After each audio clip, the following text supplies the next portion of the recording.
Hello everyone, welcome to my channel. मेरे channel का नाम रोहिणी शर्मा है और मेरा नाम रोहिणी है। मैं अपने चैनल में नॉर्मली अपने बेटे श्रीहान की कुछ वीडियोस और क्लिप्स आप सभी के साथ शेयर करती हूँ। लेकिन आज की जो मेरी वीडियो है वो मेरा खुद का कोरोना पॉजिटिव होने का एक्सपीरियंस है, जो मैं आप सभी के साथ आज शेयर कर रही हूँ।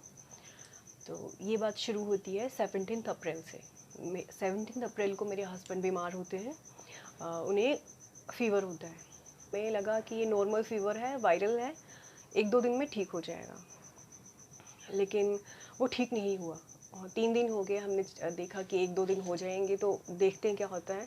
लेकिन वो फ़ीवर ठीक नहीं हो रहा था, तो हमने 20 अप्रैल को उनका कोरोना टेस्ट करवाया और साथ ही मैं भी बीमार होने लग पड़ी। मुझे भी हाई फ़ीवर होने शुरू हो गया। पहले हम स्टार्टिंग में कुछ मेडिसिन्स ले रहे थे, लेकिन जो फ़ीवर है वो 99.5 से कम हो ही नहीं रहा था। और फिर 23rd को मेरे हस्बैंड की रिपोर्ट्स आती है कि वो कोरोना पॉजिटिव है। सेम डे ही मैं भी अपना टेस्ट करवा लेती हूँ, क्योंकि मेरे हस्बैंड की रिपोर्ट्स 23rd लेट नाइट को आती है और उसी सेम डे मैंने अपना और अपने बेटे श्रीहान का भी टेस्ट करवा लिया होता है। बाकी मेरे हस्बैंड ने जिस दिन हमें पता चला था 23rd को कि मेरे हस्बैंड जो है कोरोना पॉजिटिव हैं, उन्होंने सभी हमारे जो नेबर्स हैं उनको कॉल करके बता दिया था और कर दिया था कि हम कोरोना पॉजिटिव हैं, तो प्लीज़ आप हमारे घर पे ना आएँ और जो भी हमारे काम है हम गेट के बाहर से कर लेंगे। तो ये उन्होंने सबको इन्फॉर्म कर दिया था। अब बात आती है हमारे बेबी की, जो कि है 17 मंथ का। हालांकि हमने उसका भी टेस्ट करवाया था और उसे भी नॉर्मल फ़ीवर आया था, इसलिए हमने उसका भी टेस्ट करवाया था। अब बात है कि मेरी रिपोर्ट्स ही नहीं आती हैं। 23rd को मैंने अपना टेस्ट करवाया होता है।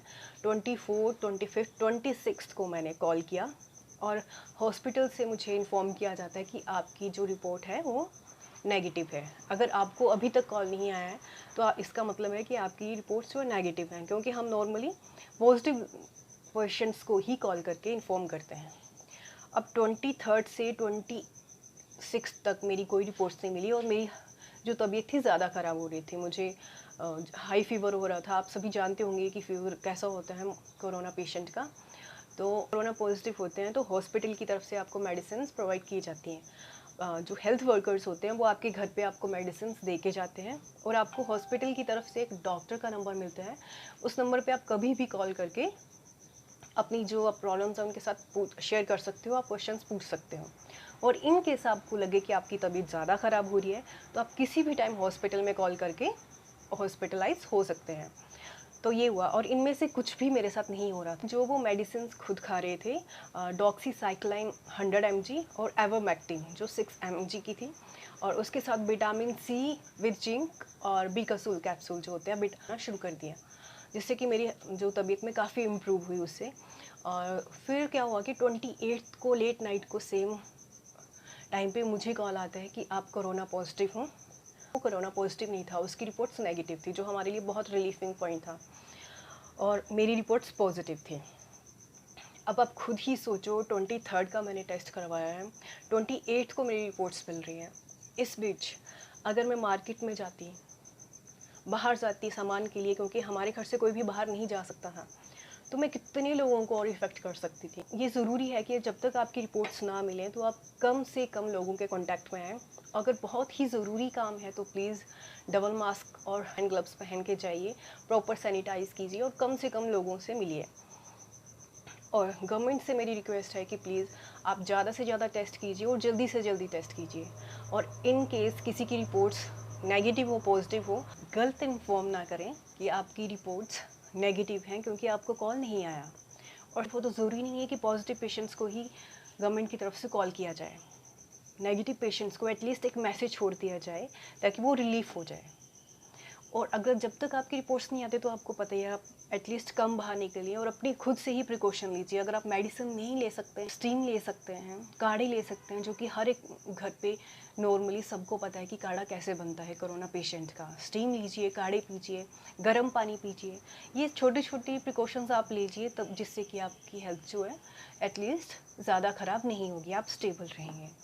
अब सेकंड बात आती है कि कितने लोग हैं जो ये टेस्ट करवाते ही नहीं हैं। तो आप खुद सोचिए, टेस्ट करवाना क्यों ज़रूरी है? क्योंकि हिमाचल में लोग हैं घर पे ही ठीक हो जा रहे हैं। जानते तो वो सर्वाइव कर जा रहे हैं मैक्सिमम, लेकिन बहुत से लोग हैं जो नहीं कर पा रहे हैं। उसके बहुत से रीज़न्स भी हैं और एक सबसे बड़ा रीज़न ये है कि टेस्ट करवा के आपको कंफर्म ज़रूर करना है कि आप कोरोना पॉजिटिव हो या नहीं हो। आपको कोई भी सिम्टम दिखे तो प्लीज़ आप टेस्ट ज़रूर कराइए, क्योंकि खुदा ना करे, भगवान ना करे, अगर आपका जो पेशेंट है घर में, आप किसी फैमिली मेम्बर कोई पॉजिटिव हो और आप नहीं जानते हो और उनकी जो तबीयत है बहुत सीरियस हो जाए और आपको उन्हें हॉस्पिटलाइज़ करना पड़े, तो हॉस्पिटल में उनका तब ट्रीटमेंट जो है तब तक शुरू नहीं होगा जब तक वो कोरोना पॉजिटिव कंफर्म नहीं होंगे।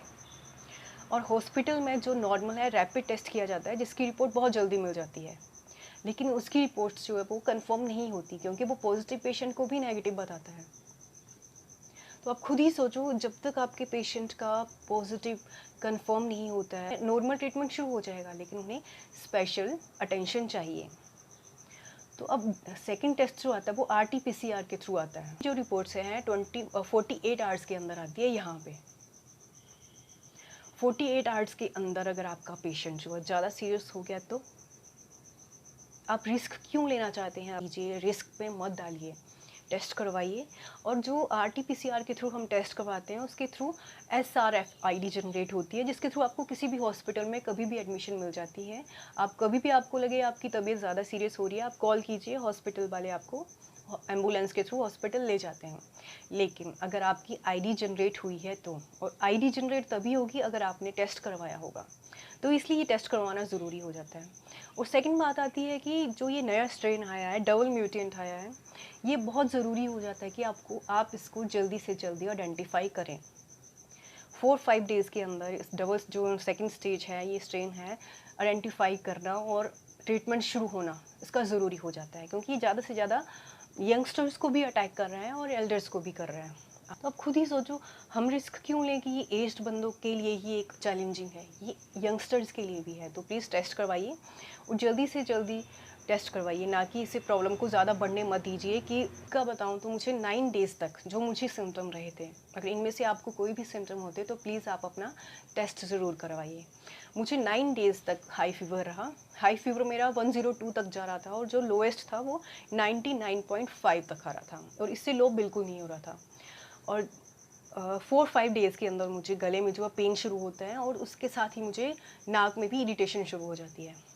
और साथ ही मेरा जो है 1-2 दिन के अंदर जो टेस्ट और जो स्मेल है बिल्कुल भी नहीं आती। मुझे बिल्कुल नहीं पता चलता मैं क्या खा रही हूँ, मुझे कोई स्मेल नहीं आती। और आपको पता ही है ये सब सिम्टम जब आ रहे हैं, और सॉरी, नाक में इरिटेशन होती है, जैसे कुछ स्मेल सी आती है, सन सी, ऐसे कुछ अजीब सा फील हो रहा था। बहुत लोगों को ये नहीं हो रहा है, कुछ लोगों को हो रहा है। तो प्लीज़ अगर इनमें से कुछ भी हो रहा है, अगर आपको फीवर नहीं आ रहा है, नॉर्मल कोल्ड भी हो रहा है, तो आप उसे भी टेस्ट ज़रूर करवाइए। और आपको लग रहा है ये नॉर्मल है तो आप प्रिकॉशंस लीजिए जो आप प्रिकॉशन ले सकते हैं। मैं नॉर्मली बताऊँ जो हमने प्रिकॉशंस ली थी, तो 3 टाइम हमने स्टीम ली थी। उसमें विक्स बिल्कुल मत डालिएगा, डॉक्टर मना करते हैं विक्स डालने के लिए, क्योंकि ये सर में चढ़ जाती है और इससे आपको हेडेक शुरू हो जाएगा। तो प्लीज़ विक्स बिल्कुल मत डालिएगा। सिंपल पानी की स्टीम लीजिए, 3 टाइम स्टीम लेना है आपको। दिन भर आपको गर्म पानी ही पीना है और पानी को एकदम से नहीं लेना है, आपको सिप सिप के साथ पानी पीना है। 2 टाइम आपको काढ़े लेने हैं। खाना आपको अच्छा हेल्दी ही खाना है, गर्म खाना खाना है और ज़्यादा से ज़्यादा प्रोटीन आपको कंज्यूम करनी है। आप दालें खाइए, एग खाइए, दूध लीजिए कच्ची हल्दी के साथ, ये सब आपको लेना है। और आपको खाली पेट बिल्कुल भी नहीं रहना है, आपको फ्रूट्स भी लेना है, सिट्रस फ्रूट खाने हैं आपको, मौसम्मी, नींबू पानी को भी आपने ठंडे पानी के साथ नहीं लेना है, गर्म पानी में ही डाल के लेना है। और हो सके तो चीनी बहुत कम खाइए इस टाइम पे, चीनी कम से कम खाइए, बहुत ज़रूरी हो तभी चीनी किसी चीज़ में डालिए, अदरवाइज़ चीनी को आपको कम थोड़ा यूज़ करना है अपने खाने में। आप बस इन छोटी छोटी बातों का ध्यान रखिए। बाकी अगर आपको कोई भी प्रॉब्लम आती है तो आप हॉस्पिटल से हेल्प ले सकते हैं। और अपना और अपने बच्चों का और अपने घर पे से कोई पेशेंट है, अगर आपको लगता है इन्हें ज़्यादा केयर की ज़रूरत है, तो प्लीज़ एज लोगों का और पेशेंट और बच्चों का थोड़ा जो हमारी सोशल लाइफ है उसे थोड़ा कम कर दीजिए। जो सोशल गैदरिंग है प्लीज़ उसे कुछ टाइम के लिए कम कर दीजिए। गवर्नमेंट की तरफ से गाइडलाइन भी मिले कि ज़्यादा लोग गैदरिंग कर सकते हैं, फिर भी आपको उस टाइम के लिए अपनी और अपनों की सेफ्टी के लिए गैदरिंग को थोड़ा कमिटमेंट है वो खुद ना कीजिए। कहीं से भी आपको मेडिसिन देख के खुद से मेडिसिन नहीं लेनी है। डॉक्टर से कंफर्म करके ही आपको मेडिसिन को कंटिन्यू करना है, क्योंकि अगर कोई बीपी या शुगर का पेशेंट है तो डॉक्टर उनको दवाई थोड़ी डिफरेंट तरीके से और ऐड करके देते हैं। तो प्लीज़ इस बात पे बिल्कुल ध्यान मत दीजिएगा कि जो मैंने मेडिसिन बताई आप डायरेक्ट लेना मत शुरू कीजिएगा। डॉक्टर से कंफर्म करके ही मेडिसिन को खाना शुरू कीजिएगा अगर आपको कोई भी प्रॉब्लम इनमें से दिखती है तो।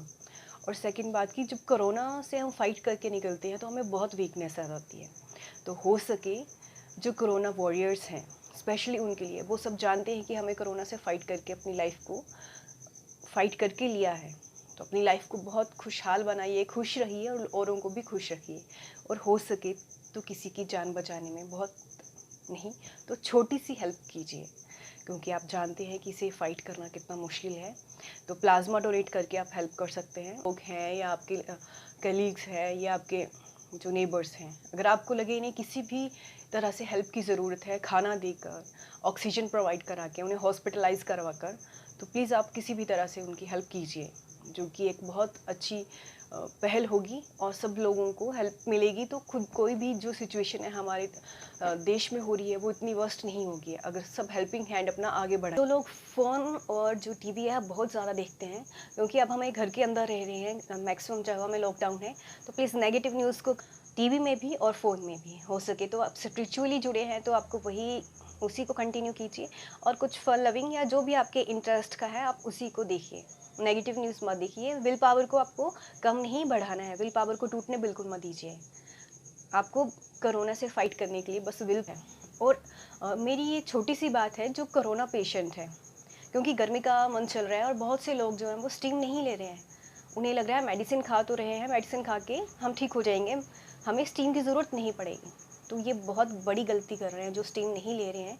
मुझे पता है गर्मी है, लेना थोड़ा मुश्किल हो रहा है, गर्मी लग रही है, लेकिन प्लीज़ अगर आप स्टीम नहीं लेंगे तो आपको जो प्रॉब्लम है वो कम्प्लीटली ठीक नहीं होगी। और हो सकता है कि आपको पता भी ना चले और कब आपकी जो तबीयत है अचानक से ख़राब हो सकती है। तो प्लीज़ स्टीम बहुत ज़रूरी है, आप इसको बिल्कुल मत भूलिए। मैंने कहा है कम से कम दिन में 3 बार स्टीम लेना है, कम से कम। ज़्यादा से ज़्यादा आप जितना आपको ले सकते हैं, कंफर्टेबल हो आप लीजिए, लेकिन स्टीम को बिल्कुल भी स्किप नहीं कर। और बाकी मैं यही कहना चाहूँगी, मेरा ये वीडियो बनाने का मोटिव बस सबको इन्फॉर्म करना था, जो जीत चुके हैं जंग उनको कहना था लाइफ को आपने बहुत मुश्किल से जीत लिया है और आगे भी आपको अपना ध्यान रखना है, रख के ही चलना है। तो मैं ये सब छोटी छोटी बातें आपके साथ डिस्कस करना चाहती थी और छोटी सी वीडियो बनाना चाहती थी, लेकिन बहुत बड़ी वीडियो बन गई। लेकिन कोई भी पॉइंट ऐसा नहीं था जिसे मैं स्किप कर सकती थी। लेकिन अभी भी बहुत सारी बातें हैं जो मैं आप सभी लोगों के साथ करना चाहती हूँ, लेकिन ये बहुत लंबी वीडियो बन रही है।